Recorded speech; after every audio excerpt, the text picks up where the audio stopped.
Good evening, everyone, and welcome to Police Off the Cuff, Real Crime Stories. I'm your host, retired NYPD Sergeant Bill Cannon, a 27-year veteran of the NYPD. I hope everyone had a wonderful Thanksgiving. We're all back and ready to get back into true crime, and this is the place to get back into true crime from a police perspective.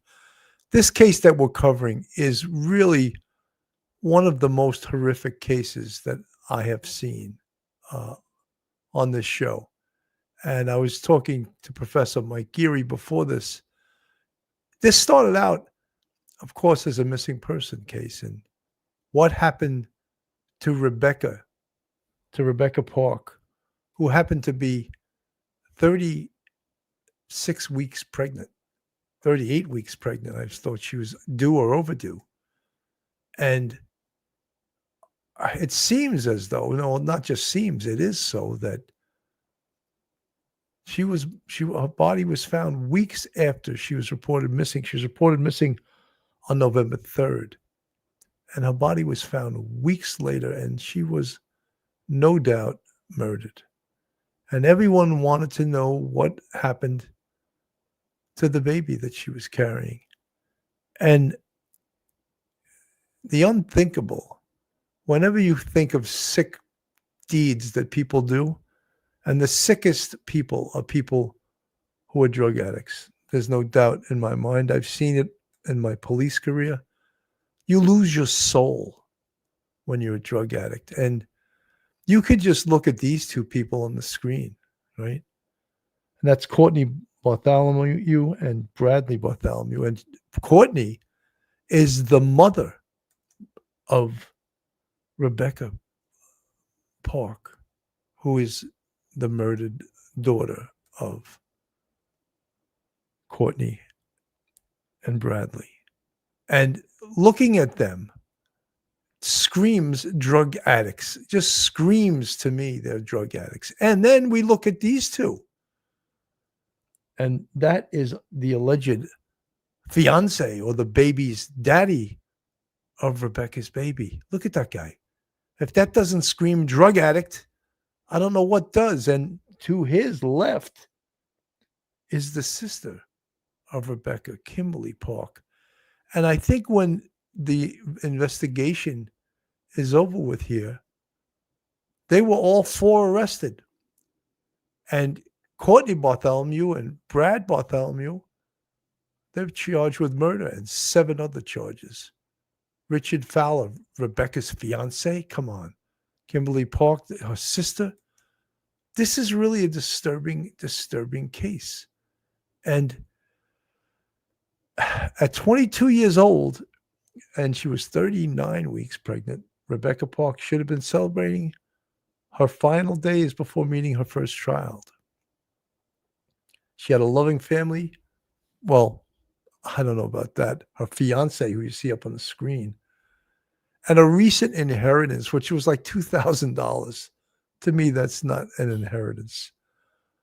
But on a cold November night, she walked out of a relative's house, got into a mysterious dark colored vehicle, and vanished. Weeks later, her body was found, but her baby was gone. What really happened to Rebecca Park, and where is her child? The search for answers would unravel a story far more disturbing than anyone imagined, pulling an entire family into the center of this homicide investigation. And I think that what we're going to find out here, it's not just any homicide investigation. It's a real disturbing homicide investigation involving family members and the mother of the deceased, of Rebecca, her mother. And I can't say enough about how she looks and how that screams drug addiction, you know. And in the same thumbnail we're looking at, Bradley Bartholomew, if he doesn't look like a drug addict too, I've never seen a drug addict, you know. So quite disturbing. And folks, I don't know if you know what your experience is with drugs, but every family in this nation probably has someone in their family that has succumbed either to drug addiction or alcohol addiction or some kind of addiction, and they do lose their soul. And if they don't get help, they will go over the top and lose it permanently, you know. So, folks, hold on to your hats, hold on to your loved ones, hold on to your thoughts, hold on to your prayers. You're about to enter true crime from a police perspective. You're about to enter the off the cuff zone. The police off the cuff zone.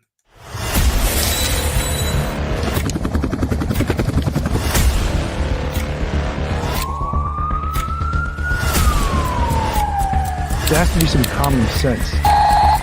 They were the ones who called 911 to get him help, and now they're calling for change.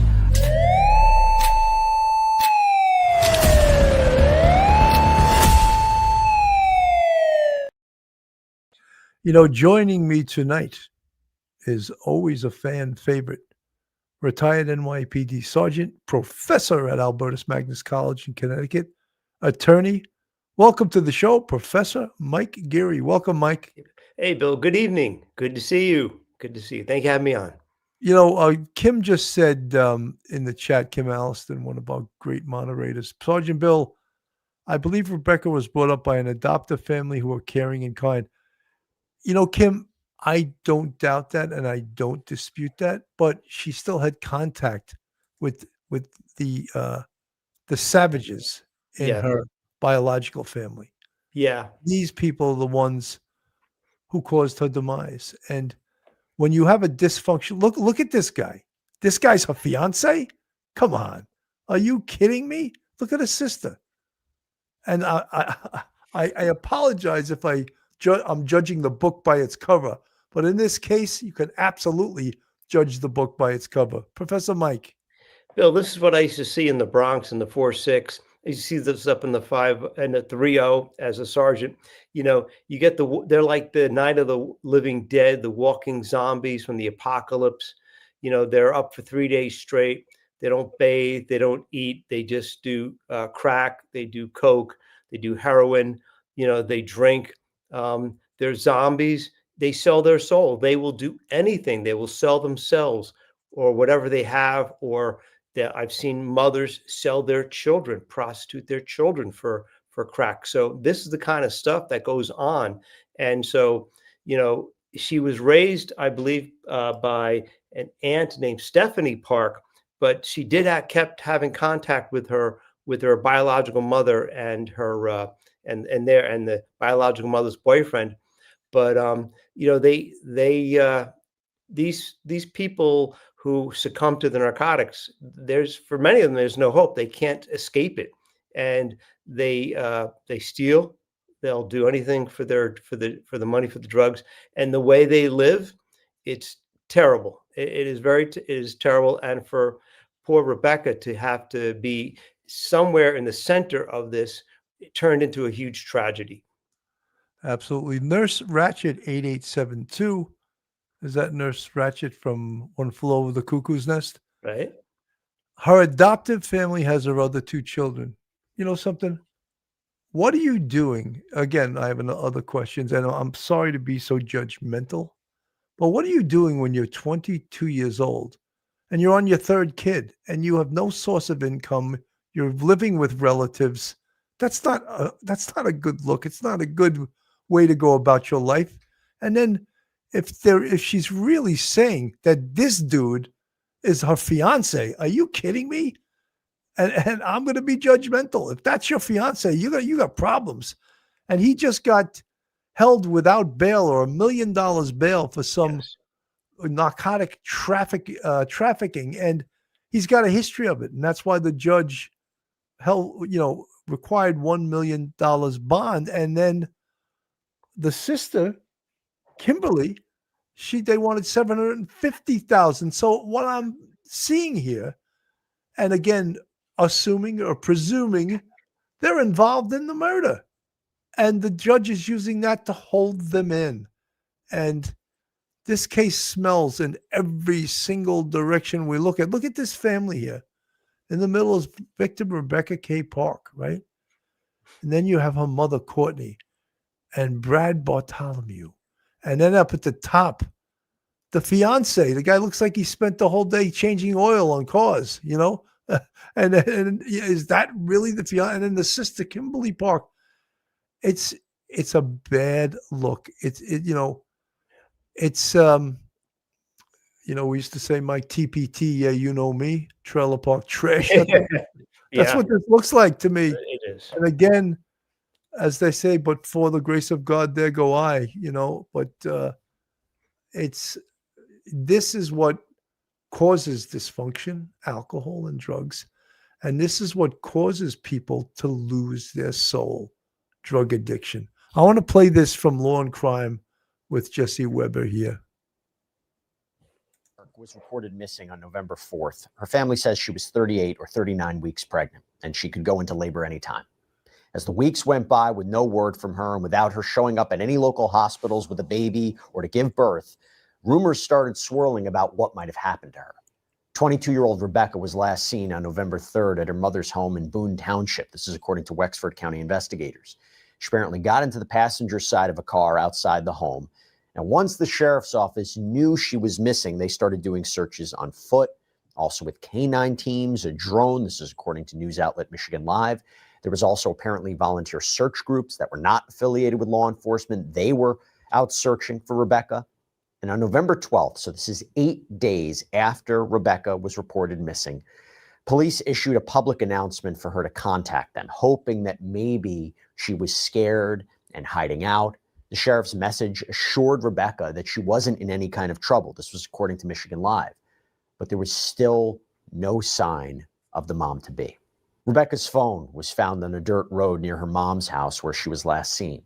And police also said she might have had $2,000 cash on her as part of an inheritance from a recently deceased family member. And Michigan Live reports that law enforcement had to push back on all of these rumors and speculation that was rampant online, with people both local to the rural area and outsiders making these connections or theories that really had no basis in fact. They were instead based on small town gossip. In fact, the sheriff indicated, according to Michigan Live, that all of that misinformation was hampering the search for Rebecca. Then you go to Tuesday, November 25th. This is after being missing for weeks.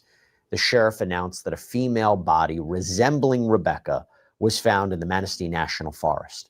Authorities wouldn't confirm her identity until after an autopsy was performed. According to Michigan Live's reporting, the area where she had been found had already been searched at least once.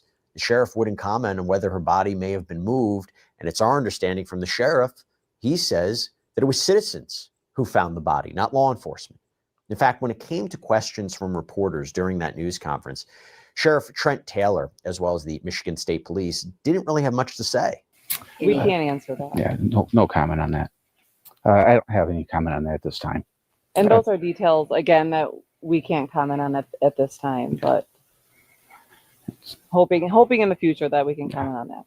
Officials would later confirm that that body was, in fact, Rebecca.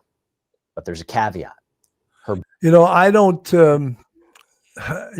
it gets a little too graphic here. And I know that YouTube doesn't like the graphicness of this, but let's just say that the baby was not with the body. So you can surmise as to what these two savages right here, Courtney Bartholomew and Bradley Bartholomew. You can surmise they've been arrested and charged with 7 charges: first-degree torture and more. Count 1: commit offensive homicide murder in the first degree, premeditated. Allegedly committed the offensive homicide felony murder punishable for life and DNA taken upon arrest. Alleged committed offensive torture. Alleged committed offensive conspiracy to get torture. Alleged committed offensive assault of a pregnant individual or potentially causing miscarriage. Committed offense conspiracy to commit assault from an individually intentionally causing miscarriage or stillbirth. Allegedly committed the offense of unlawful imprisonment. So there's a total of 8 charges for these 2 savages. I hope people don't object to me calling them savages. That's what they are. And if you did, I would just say this is police perspective, and that's my perspective. These people are savages, and so is these two. You know, I'm just like, what this poor girl's life must have been like in her last breath on this earth, her last living moments. Just absolutely horrific. Mike. Yeah, you would think that surrounded by a fiance, a sister, your biological mother, and the biological mother's boyfriend, kind of like your stepdad, you think that would be a safe place to be. Your home, right? What place is safer than home? There she was, but it wasn't to be. Maybe they got high. Maybe they were just greedy for the money that she had, the $2,000. Maybe they were worried about paternity tests for who may be the father. We're not sure. Maybe there was an issue with the fiance, maybe trying to say that he wasn't the father of the baby, trying to avoid that sort of thing, child support. But whatever it is, she was home, and these four people conspired to take her life.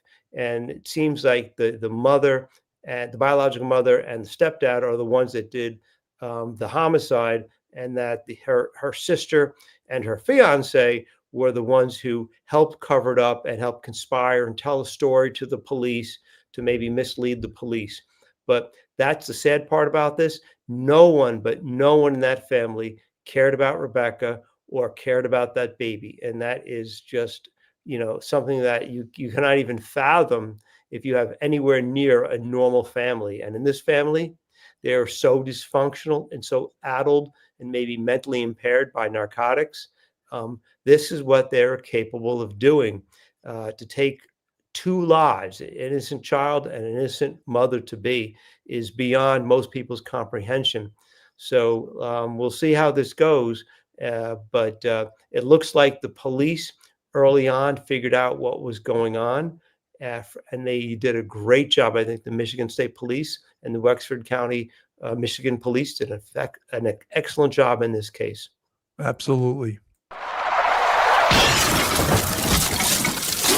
Have you or a loved one been injured in an accident with a commercial vehicle, like an 18-wheeler, delivery van, bus, or rideshare, and you weren't at fault? These cases aren't like regular car accidents. They involve corporations, insurance companies, and complex transportation laws. You need an experienced attorney who knows how to fight and win. That's where the team at 911 Law Call comes in. We connect you with top law firms that specialize in commercial vehicle accidents and have a proven track record of securing real compensation for victims just like you. The consultation is free. There are no fees unless we win. Call 866-814-2911 now. That's 866-814-2911. 866-814-2911. Justice for commercial vehicle victims starts here. 866-814-2911. No fees unless we win. That's 866-814-2911. This is from Fox Local in Detroit. We've been following out of northern Michigan. 2 people have been arrested in the death of Rebecca Park, a pregnant woman who had been missing since November 3rd. Let's get live to Fox News' Jessica Dupnex, who's been following the investigation and joins us with new details. Jessica.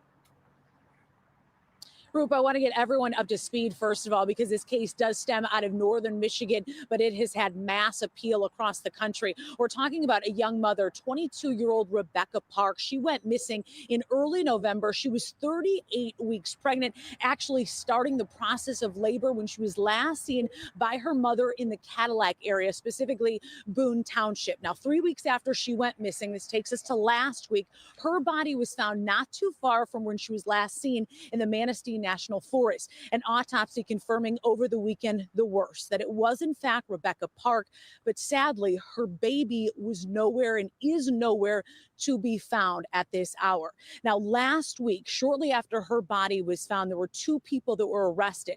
The child's father was arrested and Rebecca Park's own sister. Now, they were both charged on unrelated charges. He was charged with drug charges. She was also charged with lying to police. Now, they have since been arraigned.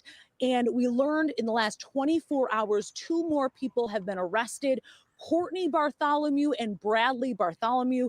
Courtney is actually Rebecca's own mother and her stepdad, Bradley. Now, they were supposed to be charged in relation to this case, in relation to what is now a homicide investigation, and their arraignment was postponed until tomorrow. Now, we've been tracking this case because of just the incredible, sad situation we're talking about here. A young mother that went missing for 3 weeks, really so many people, hundreds and thousands of people searching for her. And it's really the question tonight is, where is her baby? 38 weeks pregnant. She was starting to deliver. And that is the question that Wexford County Sheriff's deputies up in northern Michigan are trying to answer. Such a sad case. And then you look at this, that her own family members are being charged in all of this. And again, we are tracking this case and the arraignment that is scheduled for tomorrow. Rebecca Park, that young mother, her own mother being charged, and her stepfather. We will continue to follow this story.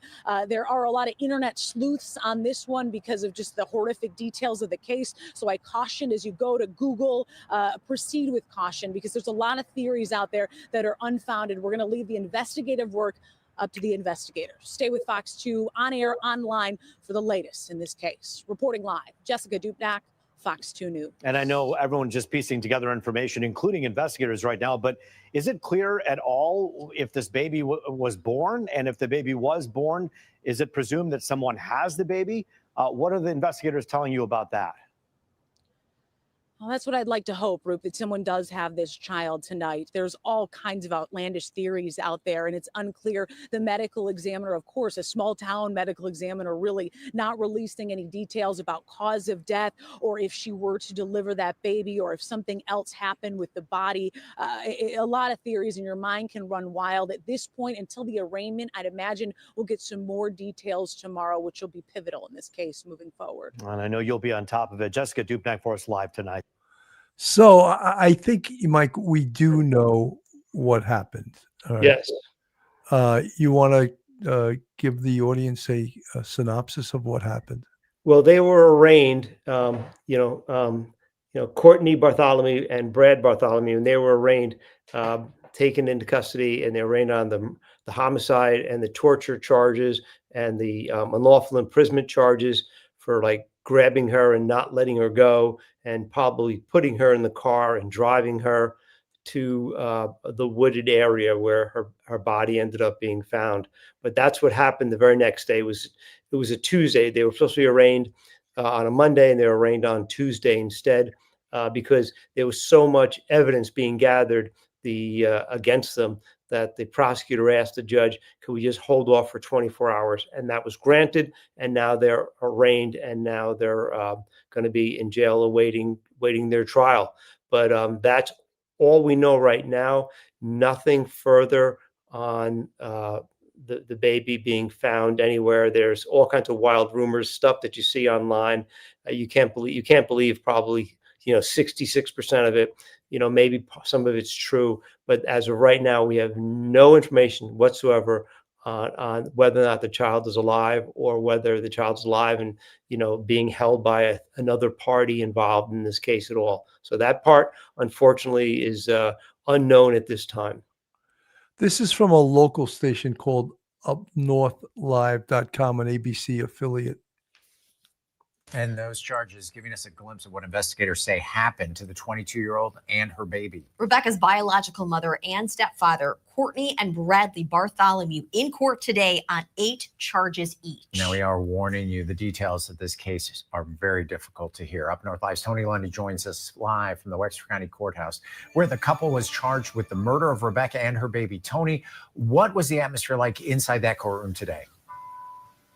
Well, Melissa and Mark, the courtroom was packed with family, friends, and others from the community, all hopeful to find answers on this month-long case. But many left that courtroom today heartbroken. The graphic details laid out by the prosecuting attorney describing what investigators say led to the death of Rebecca Park and her baby. I'm not going to play the whole thing because it's a little bit too graphic for YouTube. Just suffice it to say that the mother and her stepfather, how could you even call this guy her stepfather? The mother, whose name is Courtney, and her Bartholomew, and Bradley Bartholomew, who you see in this thumbnail up on the screen, they basically kidnapped her. He hit her over the head, which caused her to get a seizure. And they brought her to the woods at Manistee National Forest, and they tortured her. And they murdered her and her baby. I'm going to leave out the graphic details that the assistant district attorney informed the judge on in court. But just a horrific case. And I said to Mike before we went on the air, this reminds me a little bit of the Kansas Moms case, another case that we covered that was so horrific, and how the Kansas moms were killed. And I believe that Rebecca was also killed with a knife, but they tortured her. What would make a biological mother and her boyfriend or husband torture her daughter, who's 39 months pregnant, and murder her? Was it these two junkies maybe for the $2,000? I've seen people killed for a lot less. Could that have been part of it? And then this clown who they called a fiance. Are you kidding me? They're both under arrest now too. And that's, of course, Richard Falor and Kimberly Park, the sister of the deceased. So, Mike, disturbing. This is all in the family, Mike. Bill, you talked about it. You and I have seen people killed for like $1 or just a bad stare in the street, staring somebody down. That's all. So it would not be any stretch of the imagination to think that possibly the $2,000 that Rebecca actually inherited, just that day or soon before, that was the target, that they wanted that money. Maybe she wouldn't give up where the money was. Maybe she had it hidden in her house. Maybe she put it in the bank or whatever. It could be that they wanted that money and she refused to give them the money. And that's what led to the torture and the beating and ultimately the homicide. But people could, if they're desperate enough, they will kill each other. They'll eat each other for money to get drugs. I've seen it, and you've seen it too many times to count. And so it sadly would not surprise me that if the mother was high on drugs and wanted the money, it wouldn't surprise me if she actually did carry out the charge, the acts for which he's alleged to have happened. I don't see that as being unrealistic, unbelievable. I think it's very much in the realm of possibilities in this case. And I think probabilities in this case that was one of the reasons, maybe the sole reason why Rebecca lost her life was maybe $2,000. That very well could be the case. Venus Gal from the chat. So the baby was murdered or taken? Well, Venus Gal 2706, both. All right. And I'm not going to go into the graphic details how this happened. But we could tell you how it happened and just use your imagination. The worst possible way this could have happened, that's what happened, right? And when you talk about people losing their soul over drugs, and that's what it looks like to me. Like, how could they have committed these crimes if they weren't, in fact, high on drugs? And perhaps the motive could have been that $2,000. It seems so little to us, but as Mike and I said, I've seen people killed for a hell of a lot less on the street. But when you also add in that this is her daughter, this is this person here, her daughter, and she took her daughter's life, perhaps for the money. Mom, Courtney Bartholomew, and stepdad, Brad Bartholomew. They brought Rebecca. All right, I'm not going to play that part. I'm going to go past that part because the prosecutor gives a pretty graphic explanation. 1 month ago. And now, hearing the details that led to her death left many visibly distraught. The prosecutor asking the judge to leave no room for leniency. This is as heinous and as awful a case as it could be. And I don't believe there are any circumstances in which Mr. Bartholomew should be granted any bond. The judge did agree ordering both Courtney and Bradley Bartholomew to continue being held without bond and are ordered to not have communication with one another from the jails. Live in Wexford County, Tony Lundy, Up North Live News.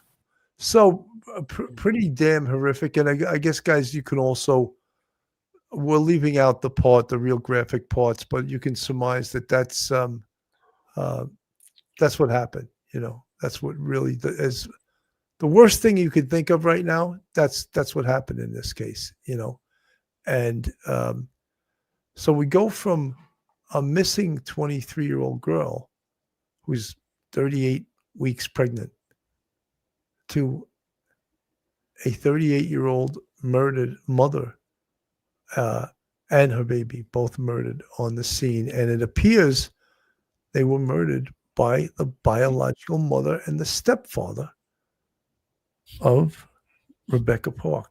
Just, Mike, you can't make this is as bad as it gets. You can't make this stuff up. Yeah, I mean, I've seen people who've beaten and robbed their own mother after burglarizing their mother's apartment to steal stuff from it to get drugs. I've seen children left for like days on end in filthy diapers for like an entire weekend while the mother goes and gets crack and cracks up for the weekend. You know, this stuff people can't believe that this stuff goes on, but it does. It goes on, and it is so dysfunctional because people lose their sense of humanity. They lose their sense of dignity. They lose all sense of who they are.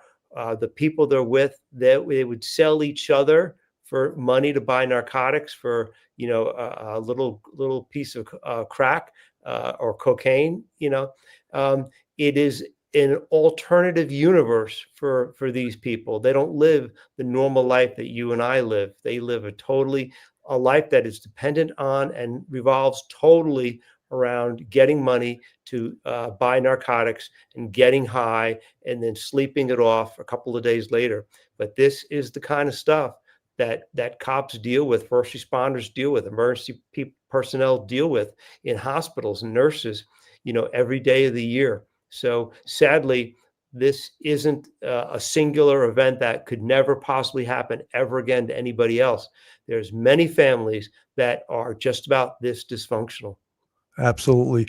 Folks, if you like real crime, true crime from a police perspective, you're in the right place. And if you're not subscribed, hit the subscribe button, give us a like, make comments, share us with your friends and your family.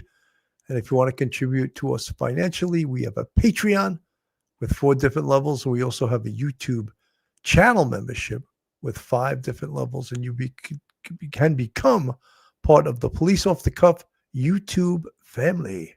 And now a word from our sponsor. FanDuel's got an offer you don't want to miss this NFL season. New customers can bet just $5 and get $300 in bonus bets if you win.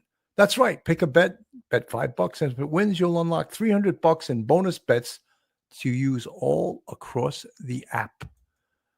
You can build parlays, bet player props, ride the live lines, whatever your style. FanDuel has you covered. The NFL season is here.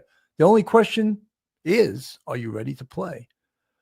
You must be 21 years or older and present in select states. For Kansas, an affiliation with Kansas Star Casino, or 18 plus and present in D.C., Kentucky, or Wyoming. First online real money wager only. $5 first deposit required. Bonus issued as non-withdrawable bonus bets, which expires 7 days after receipt. Restrictions apply. See terms at sportsbookfanduel.com. Gambling problem? Call 1-800-GAMBLER or visit fanduel.com/RG. Call 1-888-789-7777 or visit ccpg.org/chat in Connecticut or visit mdgamblinghelp.org in Maryland. Hope is here. Visit gamblinghelplinema.org or call 1-800-327-5050 for 24/7 support in Massachusetts, or call 1-877-8-HOPE-NEW YORK or text HOPE New York in New York. On November 25th, 3 weeks after Rebecca vanished, the search came to a tragic conclusion. A group of volunteer searchers scouring a remote area of the Manistee National Forest in Boon Township made a heartbreaking discovery. it was a body. Authorities quickly confirmed what everyone had feared. It was Rebecca Park. And the discovery sent a shockwave through the community, but the horror was just beginning. As investigators processed the scene, they were faced with a chilling new mystery. Rebecca was no longer pregnant, but her baby was nowhere to be found. The infant was not with the body. In an instant, the investigation transformed. This was no longer just a missing persons case turned tragedy. It was now a complex homicide investigation with a terrifying second part: the desperate search for a missing newborn. Had the baby been born before Rebecca's death, or was the child taken during the violent events that led to her murder? The questions were horrifying, and for investigators, the clock was ticking. They weren't just hunting for a killer, they were in a race against time to find a child who had vanished into thin air. The discovery of Rebecca's body blew the case wide open, and the fallout was fast and shocking. Armed with new evidence, investigators quickly zeroed in on their suspects. The first arrest came the very same night Rebecca was found. On the evening of November 25th, police took her fiancé, Richard Lee Falor, into custody. Just a few hours later, at around 1 a.m., they arrested a second person, Rebecca's younger sister, Kimberly Park. Suddenly, two of the people closest to Rebecca were at the center of the investigation, stunning the community. But the charges that followed were even more bizarre. Richard Fowler wasn't charged with murder. Instead, he faced 2 counts of delivering methamphetamine. Because he was a habitual offender, those charges carried a potential life sentence, and a judge set his bond at a staggering $1 million, calling him a threat to the community. Kimberly Park's charge was just as telling. She was charged with tampering with evidence, lying to a police officer during a violent crime investigation, and filing a false felony report. Those weren't drug charges, they were crimes that pointed directly to a cover-up.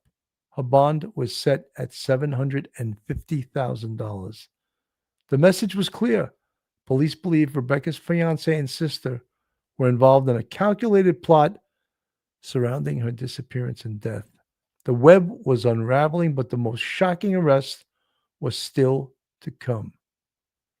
And that, of course, is just as the community was processing the arrest of Rebecca's fiancé and sister, the investigation delivered another bombshell. On the night of November 30th and into the early hours of December 1st, 2 more suspects were arrested: Rebecca's biological mother, Courtney Bartholomew, and her stepfather, Brad Bartholomew. The very people who should have protected her were now suspects. The family was imploding from inside out. Court documents began to paint a terrifying picture of what investigators believe happened. A criminal complaint against Kimberly Park contained a horrifying allegation that Courtney Bartholomew had Bradley Bartholomew strike Rebecca Park in the head, causing a seizure, and then took her body away. This suggested a brutal, premeditated act orchestrated by her own mother and stepfather. Just absolutely horrific. So, Mike, all of those arrests, they're interrelated. Mm-hmm. And the whole thing, it seems to me, and I wouldn't be surprised, and I have no insider information that this is the case, that the $2,000 could have been the motive behind this. Look at, they're all junkies. Look at them. Right. You don't think they'd kill someone for $2,000 to get high again? Right. You know they would. Look at them. And again, I'm being extremely judgmental because this is really hard to take. Look at them in this picture. It's screaming, I am a drug addict. All of those pictures are screaming that, Mike. Yeah, Bill, $2,000 is a lot to a junkie. You can get high for a weekend, high for a week with that kind of money. So this doesn't surprise me whatsoever. You've got 4 people, and I think the police are hoping, one of them will crack and give up a lot more information on the others. You've got phone evidence, probably, phone location evidence, which would show, because so many people, keep their phone with them. The phone's traveling on a particular road, so that you match all that up with whatever their statements are to police, and you could see inconsistencies. But you hope in this case that they don't all stick together. You want one person as to crack a little bit and to be offered. And in this case, I don't know which one is the least, responsible or the least culpable, but you got to pick one. And I think the police are probably looking at one of them to say, look, we need inside information on what were all the dynamics that night, what was going on, how long. Was there a plot, or did this happen spontaneously? Was this planned out 24 hours in advance, or did this happen spontaneously in a moment of madness? The police need to know that, because you're going to take this to trial, and you want somebody on the inside to let the jury know what went on. But at this point, I'm looking at these four, and I'm wondering which one is going to crack first, because one of them is, because they're all facing, potentially life behind bars without possibility of parole. Yeah, just absolutely horrific. Let me play this from the local ABC station.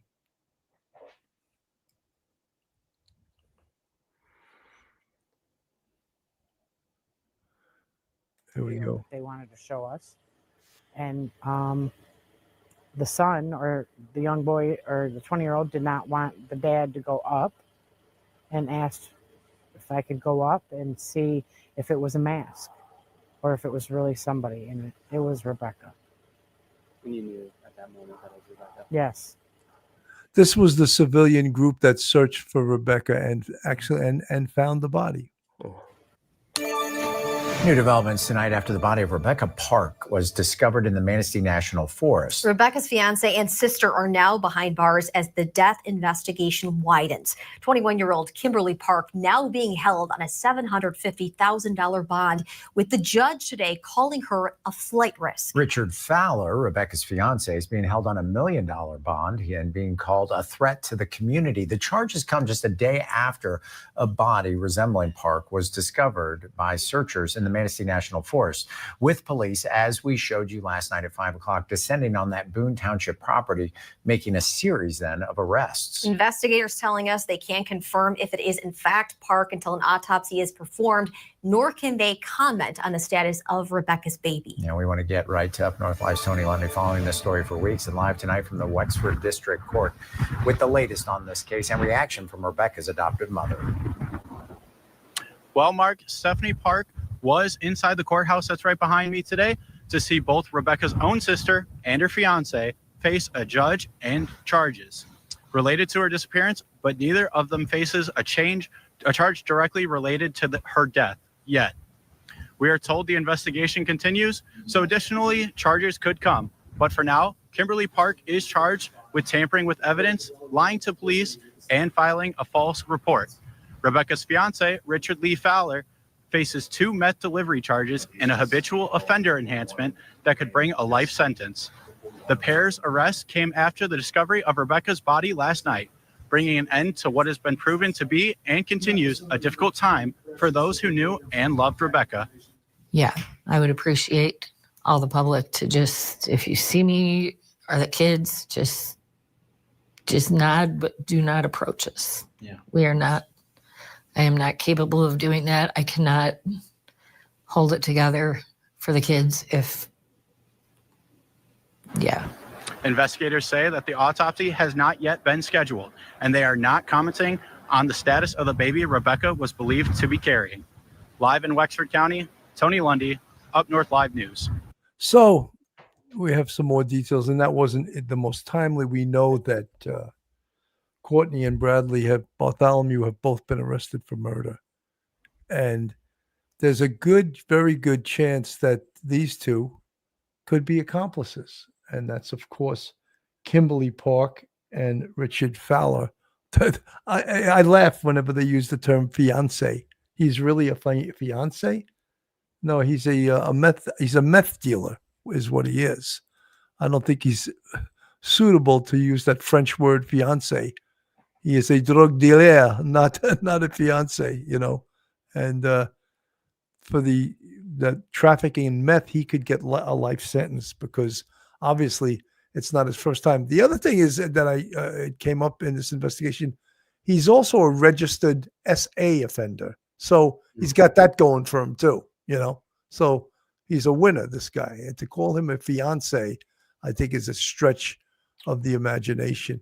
Your thoughts, Mike? Yeah, Bill, I'm looking at the four of them and I'm thinking, look, he's got 20 years without the habitual offender added on to it. He's looking at life behind bars. And as a previous SA offender, he is probably going to be targeted in prison.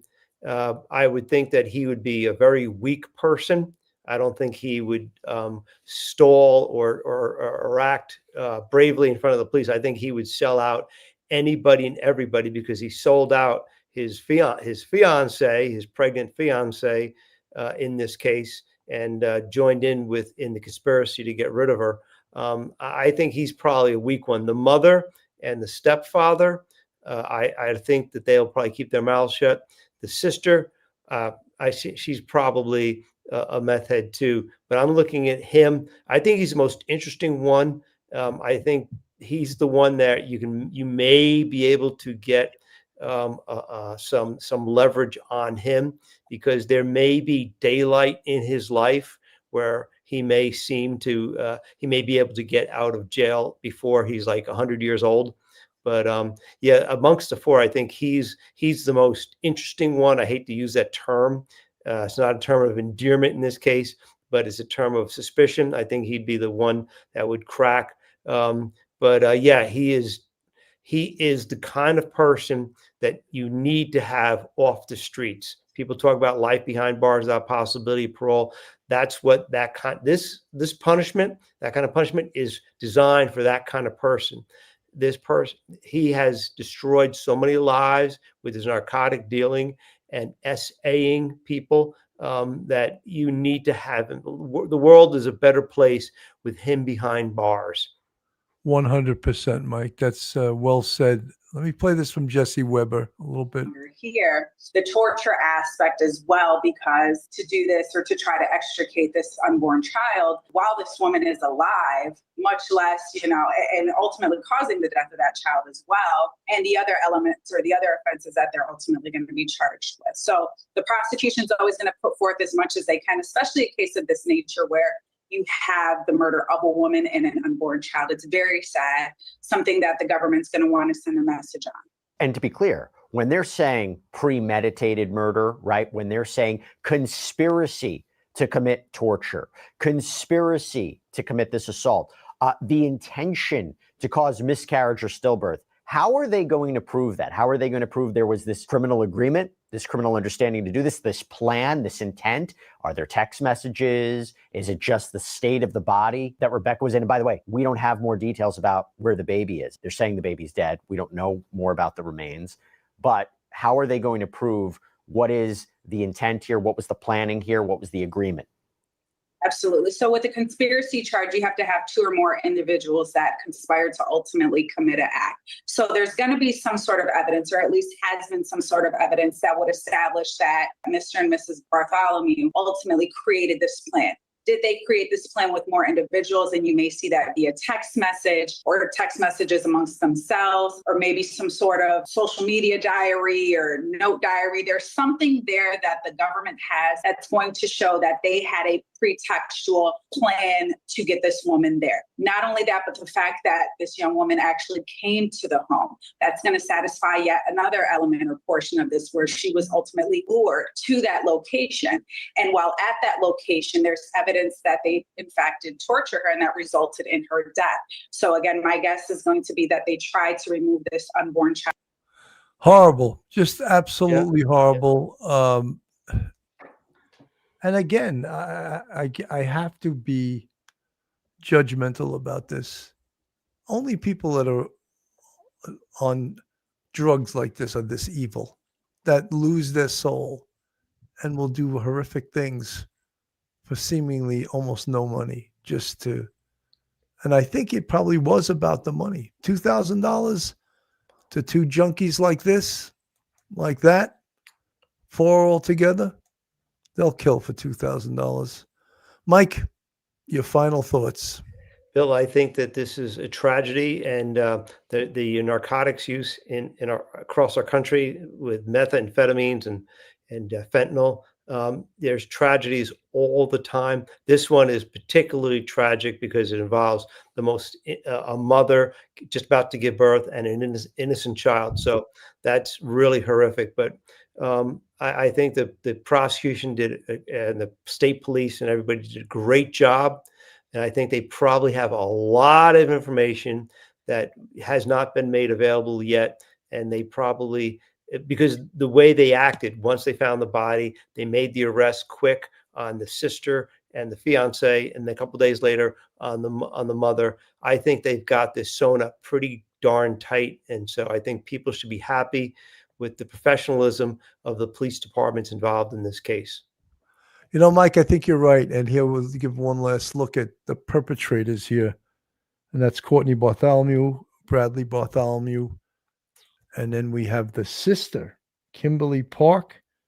And I can't believe they're referring to this guy as the fiance, Richard Falor, who may not see the light of day. But as new things come up in this case, we will certainly bring them to you. But I want to thank everyone for tuning in tonight. It's the first time we covered this case. It's a real horrific case.